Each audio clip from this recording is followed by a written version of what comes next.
आज मैं लेकर आया हूं 12th क्लास का पहला चैप्टर एंड ऑफ बायोपोलैरिटी से बात करेंगे। Soviet Union disintegrated, Soviet Union disintegrated के बारे में, consequences of disintegration of USSR के बारे में और consequences of disintegration of USSR on the countries like India. Of disintegration of USSR, USSR का डिसइंटीग्रेशन क्यों हुआ, जिसे रोकने में सरकार पूरी तरह से फेल हो रही थी।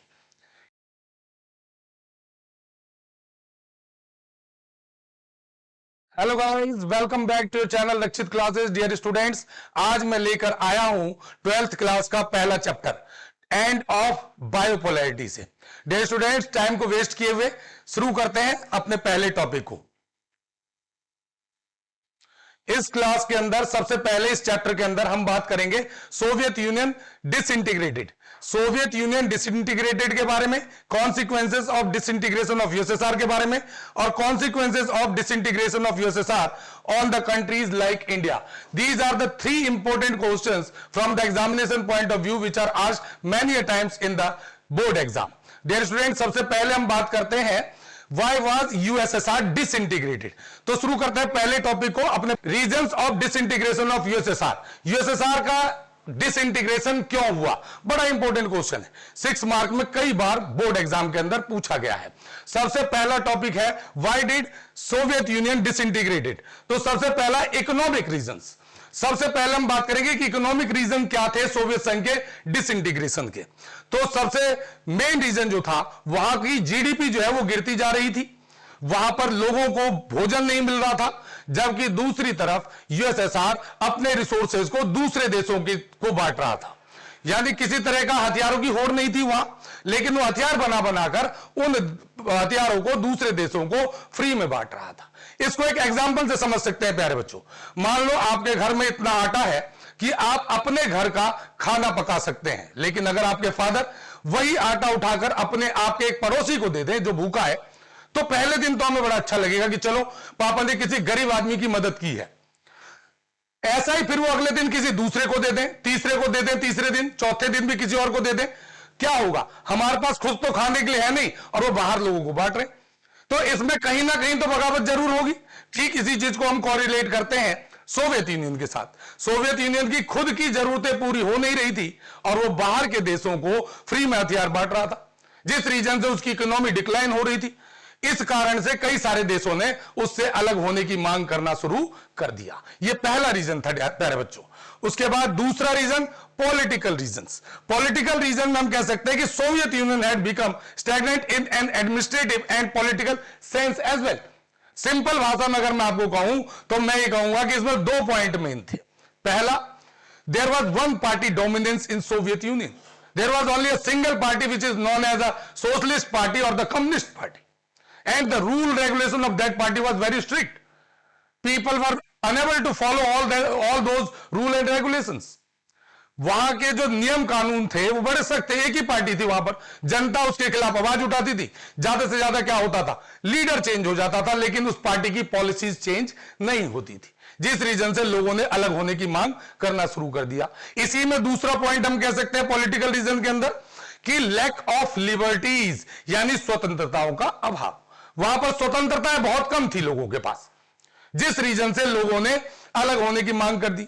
जैसे आप देखते हैं कि हमारे डेमोक्रेटिक सिस्टम के अंदर अगर जनता को किसी तरह की कोई दिक्कत होती है तो वो प्रोटेस्ट करते हैं, धरना प्रदर्शन करते हैं, वो चक्का जाम करते हैं, लेकिन वहां पर अपनी बात रखने की आजादी नहीं थी लोगों को प्यारे बच्चों।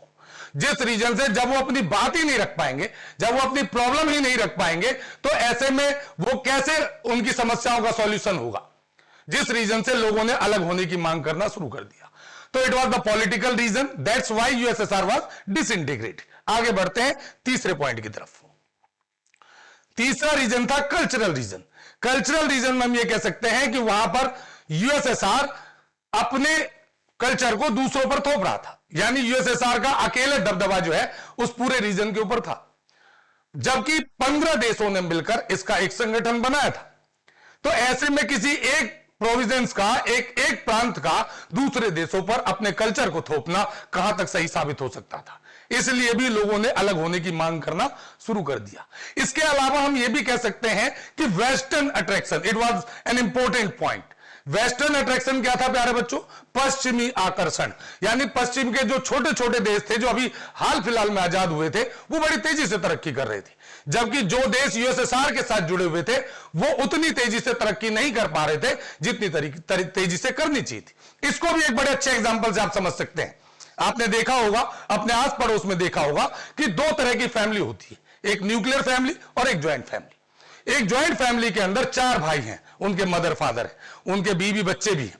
जो सबसे बड़ा बेटा है वो 20,000 रुपए कमाता है, उससे छोटा 15, उससे तीसरे नंबर का 10,000 रुपए। चौथा बेटा जो है वो कोई काम नहीं करता, वो घर के ऑड्स काम करता है, जैसे बच्चों को स्कूल छोड़ना, सब्जियां लाना, कहीं जाना आना है, वो सारे काम वो छोटा बेटा देखता है। लेकिन चारों के पैसे इकट्ठे होकर दादा दादी के पास आते हैं और वही सारे रिसोर्सेज घर के लिए, सारा सामान, सारी जरूरतें जो है वो दादा दादी तय करते हैं, सबको एक बराबर, चाहे वो कोई काम करता हो या ना करता हो। वहीं बराबर में एक न्यूक्लियर फैमिली है जिसमें हस्बैंड वाइफ और उनके 2 बच्चे हैं, उसकी सैलरी भी 20,000 रुपए है, लेकिन वो उसी 20,000 रुपीज में अपने बच्चों को अच्छी इंग्लिश मीडियम के स्कूल में, प्राइवेट स्कूल के अंदर पढ़ा रहा है। उसने अपने घर में एसी भी लगा रखा है, बच्चों के लिए अलग कमरा है, कभी रेस्टोरेंट में खाना खाने के लिए जा रहे हैं, कभी मनाली का ट्रिप प्लान कर रहे हैं, कभी दिवाली पे टीवी ला रहे हैं, कभी फ्रिज ला रहे हैं, यानी वो अपनी लाइफ बड़े अच्छे से जी रहे हैं। ऐसी कंडीशन में क्या होगा प्यारे बच्चों, जो ज्वाइंट फैमिली के मेंबर हैं वो उस न्यूक्लियर फैमिली को देखकर उन्हें ऐसा लगेगा कि शायद अगर हम भी अलग रहते तो हम अपनी जरूरतों को अच्छे तरीके से पूरा कर सकते थे। ऐसे में जब कभी भी ज्वाइंट फैमिली में छोटी छोटी बातों को लेकर कोई लड़ाई होगी तो एक ही बात उभरकर सामने आएगी प्यारे बच्चों। क्या आएगी? कमेंट में आप जरूर बताएं मुझे। लेकिन मैं आपको बताता हूं कि क्या बात आती है कि मुझे अलग कर दो, अब मैं इस फैमिली में नहीं रह सकता। क्यों? क्योंकि बहुत हो गया झेलते झेलते, अब मेरे बस का नहीं है इसे देखना। इसी को अब हम कोरिलेट करते हैं सोवियत यूनियन के साथ। सोवियत यूनियन के साथ भी ऐसा ही हो रहा था। जो देश, छोटे छोटे देश इसलिए जुड़े थे कि वो तेजी से तरक्की कर सके, वो तरक्की नहीं कर पा रहे थे। क्यों? क्योंकि यूएसएसआर यूएसए के साथ कोल्ड वॉर में लगा हुआ था। वो डेवलपमेंट की जगह अपनी प्रतिरोध लेने के लिए, अपना बदला लेने के लिए, उससे अपने आप को बेहतर साबित करने के लिए काम कर रहा था, जबकि उसे डेवलपमेंट पर काम करना चाहिए था। इसलिए छोटे देशों को यह लग रहा था कि अगर वो भी इससे अलग हो जाएं तो वो अपना डेवलपमेंट तेजी से कर सकते हैं। इसके अलावा अगला पॉइंट आता है प्यारे बच्चों, टेररिस्ट अटैक। अमेरिका की सतह पर बड़े पैमाने पर जगह जगह यूएसएसआर के अंदर टेररिस्ट अटैक हो रहे थे, जिसे रोकने में सरकार पूरी तरह से फेल हो रही थी। इस रीजन से भी लोगों ने शोर मचाना शुरू कर दिया, क्योंकि वो सोच रहे थे कि जो सरकार हमें खाना नहीं दे सकती, जो सरकार हमारी सुरक्षा नहीं कर सकती, ऐसी सरकार में रहने का क्या फायदा। इसलिए उन्होंने अलग होने की मांग करना शुरू कर दिया। और लास्ट पॉइंट इसके अंदर आता है प्यारे बच्चों, policy of Mikhail Gorbachev. Mikhail Gorbachev 1985 में कम्युनिस्ट पार्टी के सेक्रेटरी जनरल बने थे और 1989 में वो यूएसएसआर के प्रेसिडेंट बने।